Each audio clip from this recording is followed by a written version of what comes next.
Lads and lassies, Alen the Savage Babic, right? He is coming off basically shoulder surgery. He had an injury with his shoulder. I believe he injured it in his fight against Tom Little, which was back there in November, which has meant that, I don't want to say halted his progress, but it means that he's about, by his own admission, as you'll see in the boxing interview, or boxing social interview there, he said that basically he is 2 months off being able to fight again.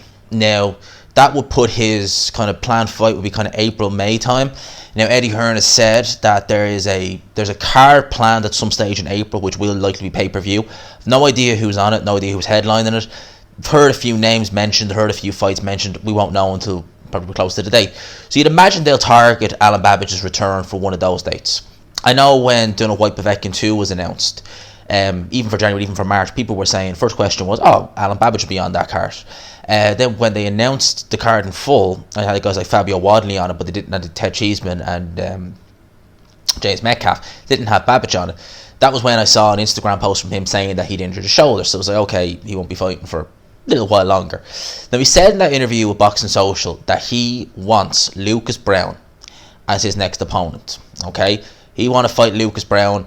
That's kind of where he's looking at. I know before the injury, they were talking about guys like Eric Molina. We know his stablemate Fabio Wadley is fighting Eric Molina.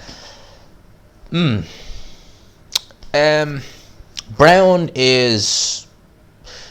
Molina is very negative. He's not got much ambition. He's not got much heart. Lucas Browne, although Lucas Browne has definitely seen better days. All right, that goes without saying. He does have a bit of heart there. In fact, he does have heart. So even when he was getting battered by Dylan White, he only got stopped when he got knocked out cold. Was stopped by the body shot against Dave Alen. It was when he fought Shigaev back in Chechnya 5 years nearly. Actually, it is nearly 5 years. Then, he was down in that fight. He was cupped, but he rallied back. So he's always shown a bit of heart, Lucas Browne. Molina's never. Apart from the Wilder fight, he's never really shown much ambition. That's literally the only time I've ever seen Eric Molina with ambition was when he fought Deontay Wilder. So Lucas Browne it's not a bad fight. I think Browne is looking at opponents in, said Australia as opposed to the UK. But I'm sure that if Eddie Hearn wanted to, if Dylan White wanted to, they'd be able to coax Lucas Browne over to the UK to fight Alen Babic. I think that's a decent fight. I think the Browne, Browne has seen better days, right? That goes without saying. He's seen better days. I think that Lucas Browne he was a shell of himself when he fought Dylan White. I mean, considering it was 2 years removed from the Shigaev performance, it really was such a slide. Because against Shigaev, although he was losing that fight, in my opinion, he was having his spots, he was having his moments in there. But to go from that, and you can say, look, we know what happened straight after the Shigaev fight, but to go from that to looking like the way he did against Dylan White, where he just looked a shell of himself, against Dave Alen, there was a bit more resistance. In fact, he won the first couple of rounds against Dave Alen until he got stopped. But he was coming off the back of a very fortunate win over Kamil Sakalowski, who is a dangerous journeyman, it has to be said.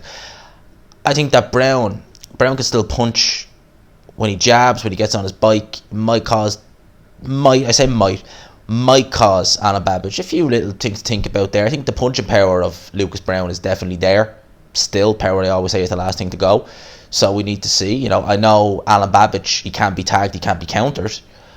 Guys like Tom Little, Niall Kennedy, Sean Dale Winters, they're not punchers. It has to be said. But it'd be interesting to see. I think this is definitely an improvement. This is definitely an improvement from Tom Little. It's definitely an improvement from Sean Dale Winters. It's definitely an improvement from Niall Kennedy. It's an improvement from all them fighters. So they're going in the right direction with Babic. I remember back November, he said David Price, Alen Babic did, he said in an interview, David Price. Look, Alen Babic, I love watching Alen Babic fight. He is one of my favourite heavyweights. He's one of my favourite heavyweights to watch. I love his just aggression, the fact that he throws nothing but power shots, that he just comes in there looking to take your head off, looking to swing, looking to have a tear up. I love watching Alen Babic fight. But Alen Babic is more of... how do I put it? a gimmick. Do you want to call it that? I don't mean to be disrespectful, but that's what I mean. I see him fighting someone like David Price, someone who can box a bit, who can counter, who can punch a bit. I see them giving Alen Babic a beating and beating him. Like, I would definitely, if David Price has even a fifth of what was left against Dave Allen, he's injury free and he's had proper preparation, I'd pick David Price to beat Alen Babic. I think that Babic would have more success at cruiserweight than he would at heavyweight. He is content to campaign at heavyweight, like, fine, you know, if he wants to, that's fine. But I see Babic, I see him coming unstung in the next few fights. You know, they really need to be careful who they match him with, and they need to gradually build Alen Babic, I think. You know, it's all well and good having guys who are going to come in and, you know, walk straight in front of you and let you hit them, but when you get in there with some, you even saw it with parts with Shondale Winters as well. You know, when someone can move and jab a bit, they're going to cause Alen Babic some problems. So that was my thoughts on that. Let me know yours in the comment section below. Hope you enjoyed the video, wherever you are in the world, whatever time you're watching that. Hope you all enjoyed it. Hope you are, well, this is going out in the morning, so I hope you're enjoying your day. We're going to go live this evening as well. 2 streams in 2 days, because we can. Hope you all enjoyed it. Smash the like button if you did. Hashtag GMadsRocks, all that good stuff. Lads, I'll talk to you. Lads and lassies, I'll talk to you.